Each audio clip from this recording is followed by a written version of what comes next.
राजनीति के अंदर भले ही कितनी जाति मुक्त समाज बनाने की बात चले, राजनेता भले ही कितने ही बयान दें कि वो जातिगत आधार पर टिकटें नहीं बांटते, राजनेता भले ही कहीं ये दिखाने का प्रयास करें कि चाहे वो सत्ताधारी लोग हों कि सबका साथ, सबका विकास, सबका प्रयास, और चाहे दूसरी तरफ कांग्रेस और विपक्ष के लोग हों जो ये दिखाने की कोशिश करते हों कि उनके लिए दबे कुचले और पिछड़े लोग उनकी वरीयता रहते हैं। लेकिन राजनीति के अंदर जब बात चलती है कि किस प्रकार के सियासी चेहरे फिक्स किए जाएं, तो सबसे पहले जो समीकरण साधा जाता है वो जातीय समीकरण होता है। नमस्कार, मेरा नाम संजय मग्गू है। मैं बात करने चला हूं आपसे फरीदाबाद लोकसभा क्षेत्र के जातीय समीकरण के बारे में। आपके दिल में विचार कौन सकता है कि आखिर इसकी जरूरत क्या है? तो जरूरत इसलिए होती है कि जब जब कभी चुनाव होते हैं तो जातीय आधार पर लोग जमा घटा गुणा भाग किया करते हैं कि कौन सी जाति के कितने वोट हैं, इसके आधार पर कौन सी जाति के कौन से नेता की दावेदारी बन सकती है। फरीदाबाद लोकसभा क्षेत्र 1977 से प्रभाव के अंदर आया हुआ लोकसभा क्षेत्र है। आगे बढ़ने से पहले आपको बताऊं कि 1977 से लेकर के और 2019 तक जो चुनाव हुए उनमें कौन कौन सांसद रहे और उनमें स्थिति क्या थी। 1977 के अंदर पहली बार सांसद बने पंडित धर्मवीर वशिष्ठ। जनता पार्टी की लहर थी, धर्मवीर वशिष्ठ सांसद थे और उस लोकसभा क्षेत्र के अंदर बड़ी संख्या में जाट और मेव मेजोरिटी सीट मानी जाती थी। लेकिन क्योंकि उस समय जनता पार्टी की लहर थी और धर्मवीर वशिष्ठ सांसद बने थे। चुनाव 1980 में हुआ तो 1980 के चुनाव के अंदर चुनाव जीते तैयब हुसैन। तैयब हुसैन बड़े मेव नेता थे और मैंने आपको पहले ही बताया कि मेव और जाट मेजोरिटी ये सीट थी। 1984 में चुनाव हुआ, इंदिरा गांधी जी के निधन के बाद वो चुनाव हुआ था। पूरे देश में कांग्रेस की लहर थी। कांग्रेस की टिकट पर चुनाव लड़े थे चौधरी रहीम खान साहब। रहीम खान चुनाव जीते थे बड़े भारी अंतर से। 1989 के अंदर जो चुनाव हुआ और 1989 के चुनाव के अंदर कांग्रेस के प्रत्याशी के रूप में फरीदाबाद से चुनाव जीते चौधरी भजन लाल। और चौधरी भजन लाल का फरीदाबाद से चुनाव लड़ना अपने आप में एक अचंभित करने वाली घटना थी, क्योंकि फरीदाबाद से उनका कोई वास्ता नहीं था। लेकिन कुछ समीकरण ऐसे थे और हैवीवेट नेता थे चौधरी भजन लाल, तो यहाँ से वे चुनाव जीते। 1989 के बाद चुनाव आया 1991 में और 1991 के चुनाव में यहाँ से चुनाव जीते कांग्रेस प्रत्याशी के रूप में अवतार सिंह भड़ाना। और अगर मान लिया जाए कि भले ही ये जाट और मेव बाहुल्य सीट थी, लेकिन गुजर मतदाता भी यहाँ बड़ी संख्या में है और गुजर और मेव का समीकरण बन के प्लस और कई जाट और एससी मिलकर के उनको सांसद बना दिया। 1996 में चुनाव हुआ तो हिसार बेस्ड नेता थे रामचंद्र बेंदा, फरीदाबाद के अंदर स्थापित हुए थे। फरीदाबाद से उनको लोकसभा का टिकट मिला और रामचंद्र बेंदा चुनाव जीते। और रामचंद्र बेंदा वो नेता थे जिन्होंने हैट्रिक बनाई और पूरे फरीदाबाद के अंदर अकेले रामचंद्र बेंदा वो नेता माने जा सकते हैं कि जिन्होंने हैट्रिक बनाई। 1996, 1998 और 1999 लगातार 3 चुनाव रामचंद्र बेंदा जीते। रामचंद्र बेंदा जाट समुदाय से थे और यहीं से वो चुनाव था जब जाट समुदाय को लगा कि आखिर उनका भी इस क्षेत्र के अंदर एक वजूद है। मैंने आपको पहले ही बताया कि जाट और मेव उस समय बाहुल्य सीट थी ये, लेकिन जाट और उस समय भारतीय जनता पार्टी और अटल बिहारी वाजपेयी जी के नेतृत्व में एक हवा बनी थी और उस हवा के चलते तीनों चुनाव के अंदर अटल बिहारी वाजपेयी जी की सरकार बनी थी। एक बार 13 दिन की, दूसरी बार 13 महीने की और तीसरी बार लगातार पूरे 5 साल सरकार चली थी। 3 बार लगातार अटल बिहारी वाजपेयी प्रधानमंत्री बने थे और लगातार 3 बार रामचंद्र बेंदा यहाँ से सांसद बने थे। 1996, 1998 और 1999 इन हैट्रिक रामचंद्र बेंदा की बनने के बाद में जो अगला चुनाव हुआ, उस चुनाव के अंदर एक बार फिर से अवतार सिंह भड़ाना ने, यानी कि 2004 के चुनाव में अवतार सिंह भड़ाना ने चुनाव हरा दिया रामचंद्र बेंदा को। रामचंद्र बेंदा चुनाव हार गए और अवतार सिंह भड़ाना यहाँ से सांसद चुने गए।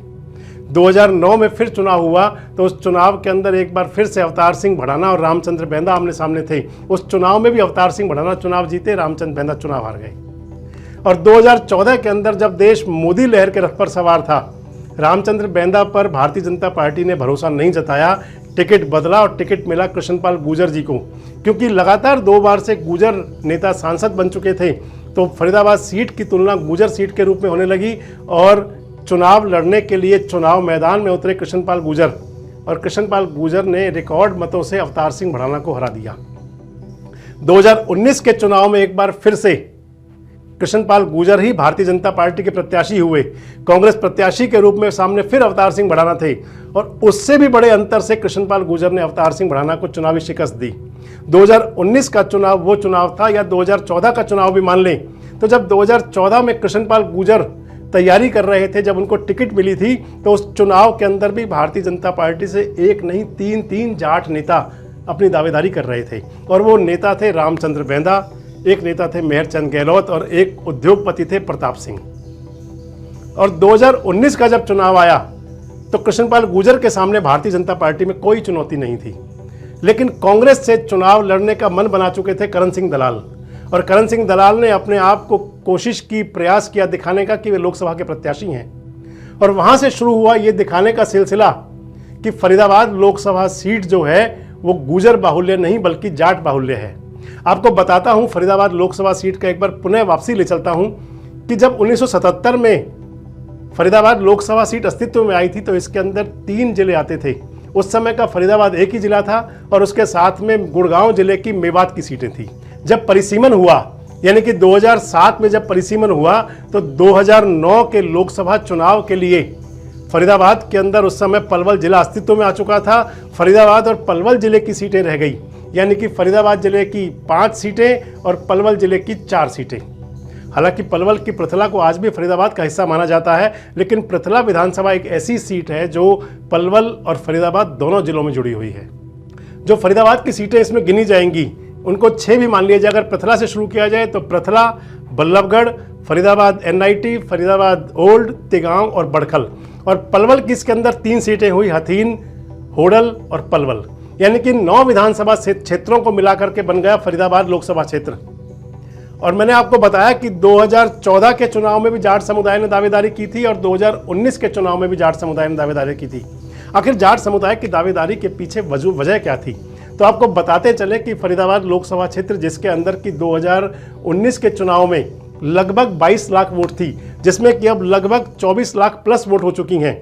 अगर इसी वोटों के समीकरण को जातिगत आधार पर तोला जाए, जातिगत आधार पर गिना जाए, तो फरीदाबाद लोकसभा सीट एक ऐसी सीट है जिसके अंदर सबसे ज़्यादा जाट मतदाता हैं। लगभग 4 से 4.5 लाख के बीच में फरीदाबाद लोकसभा में जाट मतदाता आते हैं।